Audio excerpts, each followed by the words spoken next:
Hi everyone, welcome to TCM Talk, our special summer spa. Hi there, I'm Kirsten Cowan. I'm a licensed acupuncturist and a Chinese herbalist here in the San Francisco Bay Area. Hi, I'm Denise Chiquito, licensed acupuncturist and Chinese herbalist, also in the San Francisco Bay Area, in San Francisco and in Alameda, California. Thanks for just bearing with me while I just make a little bit of adjustment here to get us both in the picture. So welcome. Today we have been scoping this afternoon about our favorite summer spa recipes, herbal treats and snacks and foot bath recipes. And now I'm going to show you guys how to choose and how to use a clay mask. A clay mask is something that you may have already tried, you may be familiar with, but I want to encourage you to use a dry clay mask. What this means is it doesn't have any added water in it. It's just the clay itself. So here's an example. This is just straight kaolin clay here in this mason jar. Kaolin clay, also called white clay or cosmetic clay. And you can get all kinds of ones from makers like me at my company, Angelica and Pini. I have a couple of different clay masks that I offer. And the benefit for getting the dry clay mask like this in this form instead of a already damp one that you mix, that's already mixed up, is twofold. One is because it's a dry powder, it doesn't require any types of preservatives or emulsifiers. You're just going to make it up as you are getting ready to use it. So you don't need to worry about using preservatives or it getting funky, as long as you're careful not to get the container that you're keeping it in wet at all. And I'll show you how to make sure of that. And the other thing is that you can customize the mask even further by what you use as your moistening agent. So the most simple would be to use water, but you can use all kinds of other things like things to the hearts, like facial serums, like aloe juice, like fruits, like avocado, different kinds of oils to increase and focus the skincare benefit for the clay mask. So the first question is, what mask should I use? And that's going to depend on your skin and what's going on with your skin at the moment. So the kaolin clay, this white clay, which is among the most common, is the least drying of all the clays. So it's really good for most skin types. Another one that's really popular, that's beneficial for most skin types, anything except super, super sensitive or super, super dry, would be bentonite clay. That's very detoxifying. So if you feel like you need that extra little bit of touch of detox, bentonite clay would be a good choice for you. One that I really like is green clay, also called French green clay. This comes from it gets its green color. Let's see if I can. This one has herbs in it, so it's not super green, but oops, it just went flying. You might be able to see a little bit, at least, that it's darker in color than this one. The green comes from ancient algae plant material. It's usually from mud, from a dried mud from the bottom of seabeds, or it can be also volcanic sometimes. So it has a higher antioxidant content, and the chlorophyll that gives it that little bit of green color adds a regenerative and antioxidant quality. So it's beneficial for, I use it to make something that I call a regenerating mask along with Chinese herbs with a nice anti-aging, we might say, kind of function, encourages skin turnover and gives you a really fresh look afterwards. And another type of clay is red clay. I don't have any of that here because I don't use it and I'm not currently making a product with it. That is the most drying, very drawing, so that would be good for very oily skin or someone with acne. A red clay would be a good choice. There's lots of stuff on our Pinterest board actually as well to help you learn more about and choose which clay mask is right for you. So let's get on with how to make a mask. So once you've chosen your mask, first thing you're going to do is choose your clay. So in this case, let's look at, let's use my, this is one that people could be potentially replicate at home. This is what I just call my flower blend. I use this when I am doing spa treatments, hands-on spa treatments, and it is green clay blended with some powdered flowers. So this has rose petals, lavender blossoms, and calendula, all really beneficial herbs for the skin, and they have the added bonus of smelling fantastic. I'm going to show you what that looks like. So it's about 50% clay, 50% herbs. So if you have an interest in herbal medicine and herbal skincare, you can concoct this kind of thing yourself using the clay and using herbs.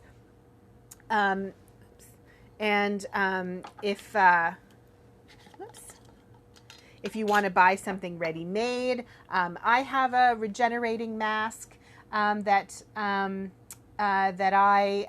I make using Chinese herbs such as ginseng, polygonum, and some other regenerative and restorative Chinese herbs. It's wonderful. I used it at the Korean spa last week. It's very popular. My testers called it Photoshop in a jar. Yes.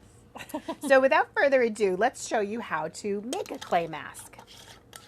So the first thing to note is if you have your large container that has the mask, and in this case a mask with herbal blend, either one you've made yourself or one that you've purchased, is not to put a wet spoon or wet fingers or anything like that into the jar. You want to have only clean, dry things go into the container so that you don't contaminate your clay mask and you can keep it fresh and pristine without anything growing in it for lots and lots of uses. So you can either use a clean spoon or you can do what I did and just tap it out into a little container. And I'm using one of these silicone cupcake holders, which are handy when you're making lots of masks. You can use any kind of bowl that you like. Then you want to choose what you're going to use as your moistening agent. And again, this is going to vary depending on what your skin's needs are. So if you have very dry skin and you want to buffer your skin, get the benefit of the renewal from a mask, but not dry out your skin, then I would recommend using an oil base. So that's something like my Nourishing Facial Serum, which makes a great combo with a face mask. And you would use that in place of water to moisten the clay in your little container. You could also use a floral hydrosol. This is chamomile hydrosol, which is a great anti-inflammatory. It's great if your skin's a little bit red and irritated. And you can either, this one is a spritzer. Most of them come in a spritzer. You can either spritz that on to moisten the clay mask, or you could pour it directly from the bottle. And of course, you can always use straight up water. Now, the least formal way to do this, of course, is not in a little bowl, but in your hand, and you just dump some water in. But that's going to probably leave your clay mask a little bit lumpy, a little bit harder to get on. So I usually just use water, but again, you could also use mashed up avocado, you could use egg white, you could use yogurt, you could use fruit puree, aloe vera juice, another popular one. This is a book that I really like. It's a little compact little book that has lots of great ideas about fresh from the kitchen, fresh from the farmer's market beauty ideas that can give you some inspiration about what to mix into your clay mask. So this is about a tablespoon of mask. This one is, because it's about half clay and half flour, it's going to have a little bit of a lumpy consistency. We just are going to expect that. So I'm going to start out by putting in about a teaspoon of water. And then the clay is kind of like flour. It will repel the water a little bit. So this is probably kind of difficult to see. In fact, I don't think that I can show it without pouring water all over. But the water kind of beads up on top of the clay. So I use a little whisk that I got, especially for this purpose, because I love having the right tool for the job. But you could certainly use a little spoon, like a little teaspoon. And you're going to just want to blend it all together until there's no more dry lumps of clay left. And that might require adding a little bit more water, a little bit more of your liquid agent. And again, it will depend on what it is that you're using, how much you need.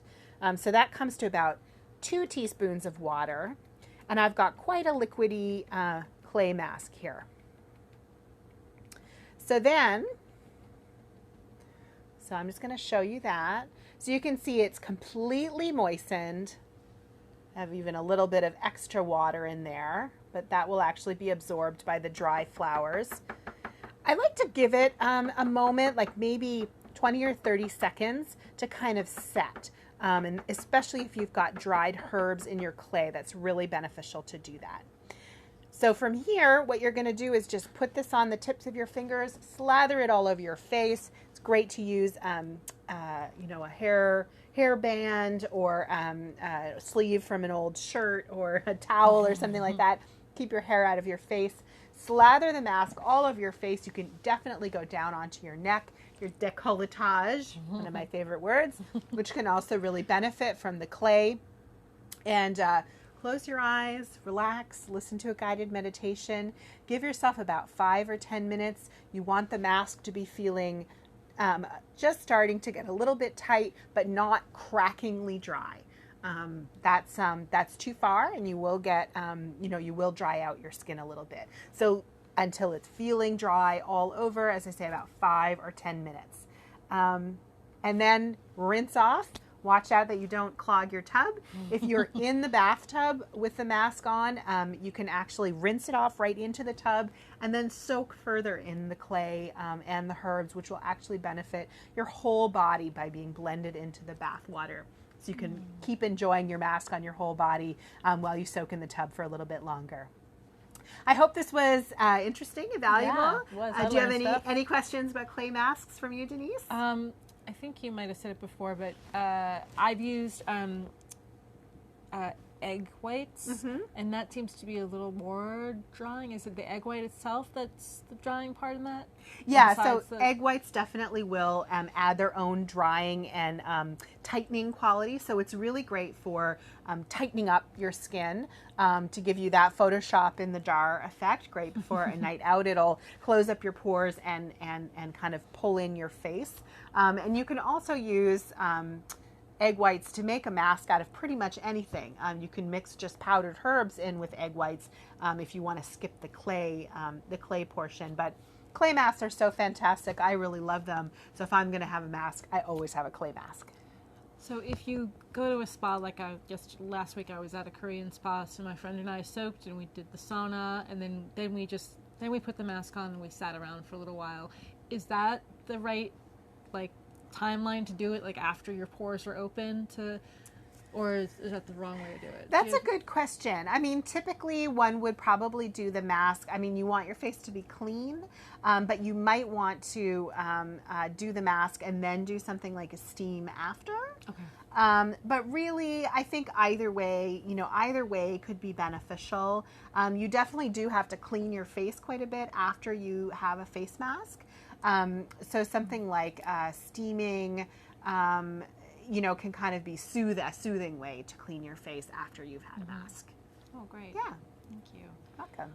All right. I think that's it. Come back in 2 weeks and we'll be back again talking about some more spa treatments. You have the list of the links there. Yes, this is where you can find links to everything that we talk about during our scopes. Links to articles and everything we reference can be found on Pinterest, bit.ly/Periscope pins. Links to archives of all of our previous scopes, bit.ly/TCM Talk vids, and email us with questions or ideas for future shows, traditionalchinesemedicinetalk@gmail.com. Thanks for watching, everybody. Enjoy your summer spa. Bye. Bye.